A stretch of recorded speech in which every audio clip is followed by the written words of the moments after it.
Hello students, today we are going to perform limit test for fluoride. Before starting the actual practical, we will see what is the basics behind the limit test for chloride. So, what is the limit test? These are the quantitative or the semi-quantitative tests which are designed to identify or control small quantities of impurities. This test should be a specific and sensitive. Now we will see the meaning of limit, test and impurity. What is the limit?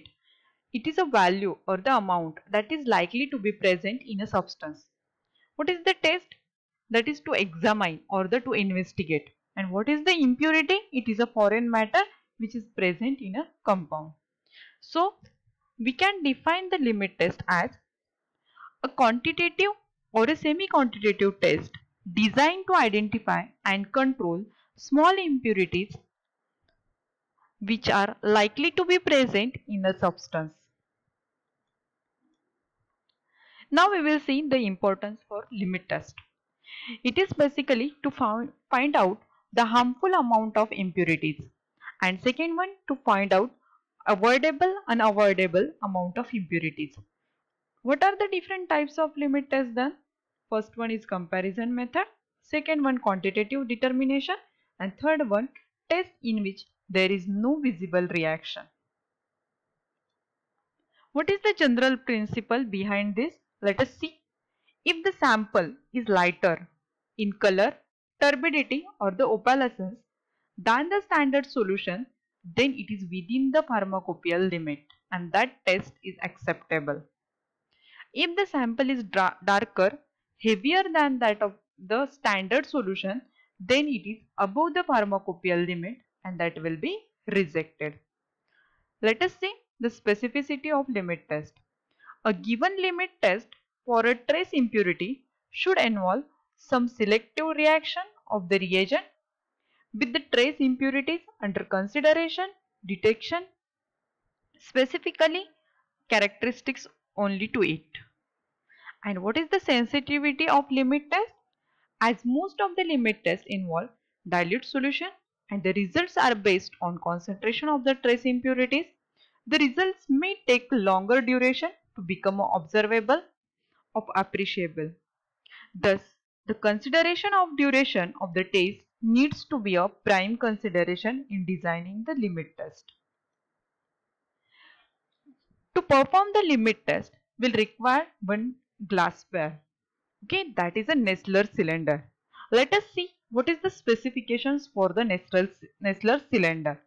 It is a clear glass cylinder with a normal capacity of 50 ml. The overall height is about the 15 centimeter. The external height to the 50 ml mark is about 11 to 12.4 centimeter. The thickness of the wall is around 1 to 1.5 mm and the thickness of the base is about 1 to 3 mm. The external height to the mark to the 50 ml mark of the cylinder used for the test must not differ by more than 1 mm. What will be the general precautions to be taken during the limit test? The liquid used must be clean and filtered if necessary. The Nessler cylinder must be made up of colorless glass and of the same inner diameter. Means both the cylinder should be equivalent or the identical one. Detecting opalescence or color development must be performed in daylight. Comparison of turbidity, it should be done against a black background. Comparison of color, it should be done against a white background. Now our today's practical is to perform limit test for fluoride. Let us see the apparatus. Pair of Nessler cylinder, glass rod, stand, measuring cylinder, spatula and pipette. And the chemical required are dilute nitric acid, that is the 10%, 0.1 molar silver nitrate solution and the test sample. Let us see the principle involved in the limit test for the chloride. Limit test for chloride involve the chemical reaction between silver nitrate and the soluble chloride in presence of dilute nitric acid to form precipitate of silver chloride, which is insoluble in dilute nitric acid. From the reaction, you can say this is the chloride ions from your compound or the test sample. Then we are going to add the silver nitrate. So chloride ion from the test sample react with the nitrate and that will form a silver chloride precipitate.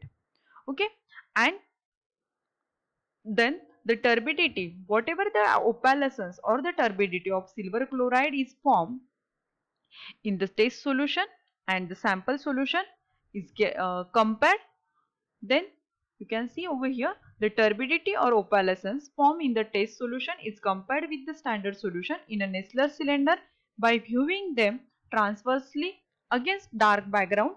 If the opalescence in the sample is less than the standard, it passes the test. If it is more than the standard, it fails the test. Now we will see the procedure. First of all, we have to take two Nessler cylinder. One you have to mark with the test and one you have to mark with the standard. In both cylinders, first of all you have to add 10 ml of solution, 10 ml of test solution and 10 ml of standard solution. After that, in both cylinder you have to add 10 ml of dilute nitric acid.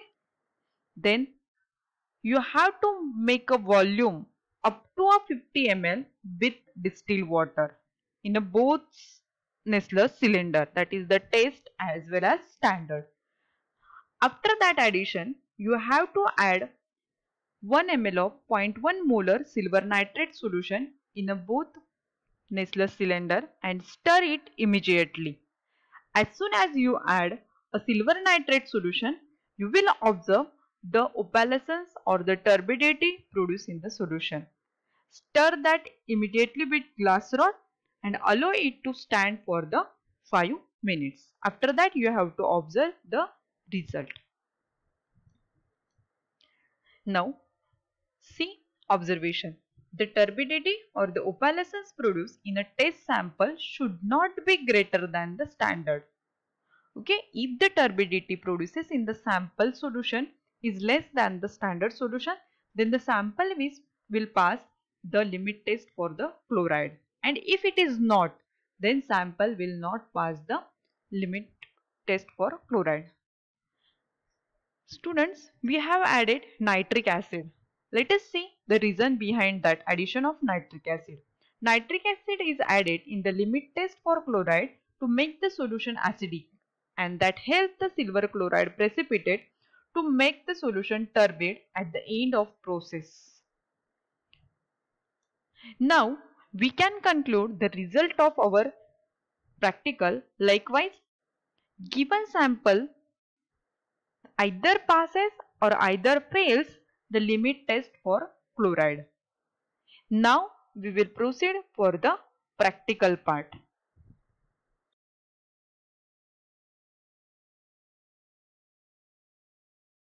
Today we are going to perform the practical limit test for chloride.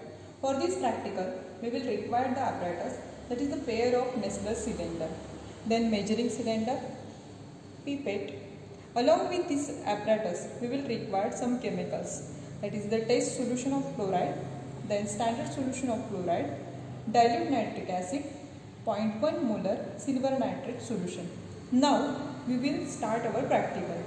I have taken these two Nessler cylinder. One is marked with the sample or the standard solution, and second one is your test solution.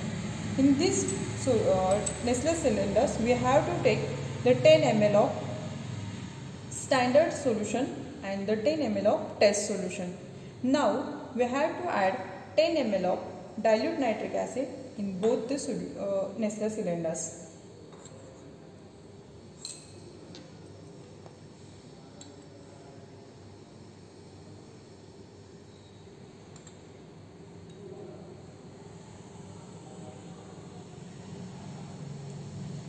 Okay, this is 5 ml, more 5 ml.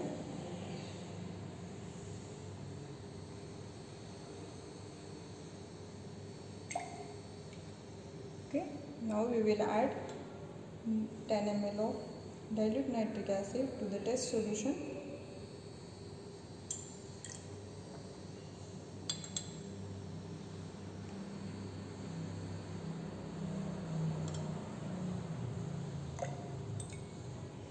Okay.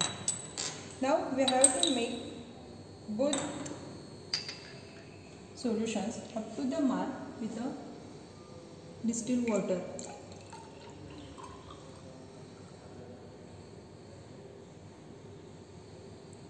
So this is your standard solution, and second one, this is your test solution. Okay. Then we have to add 0.1 molar silver nitrate solution 1 ml in both the Nessler cylinders.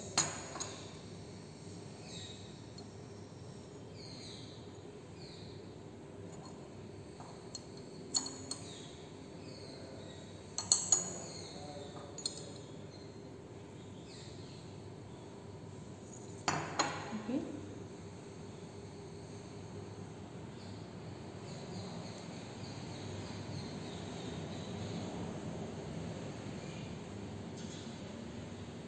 Now we will add into the test solution also 1 ml of silver nitrate solution.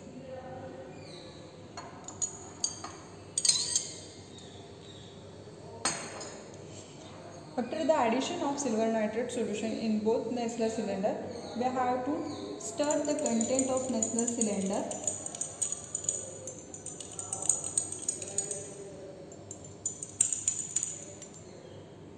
You can observe opalescence in the both Nessler cylinder, that is the reaction takes place between the silver nitrate and chloride ion, and that show the opalescence formation.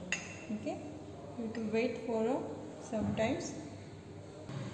So after a 5 minutes we can see the test solution and the standard solution. So from this you can observe that the opalescence or the turbidity present in the standard solution is more as compared to the test solution. So from this we can conclude that our sample passes the limit test for chloride. Thank you. So we can conclude our result as given sample passed the limit test for chloride.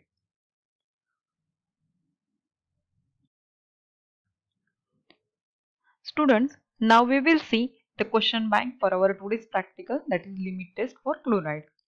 First question, define limit test. Second, give the importance of limit test. Third, enlist different types of limit test.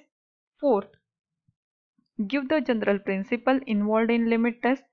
Fifth, give the general precautions while handling Nessler cylinder. Sixth, write specifications of Nessler cylinders as per pharmacopoeia. Seventh, give the principle involved in limit test for chloride. And the last, explain the limit test for chloride. Thank you.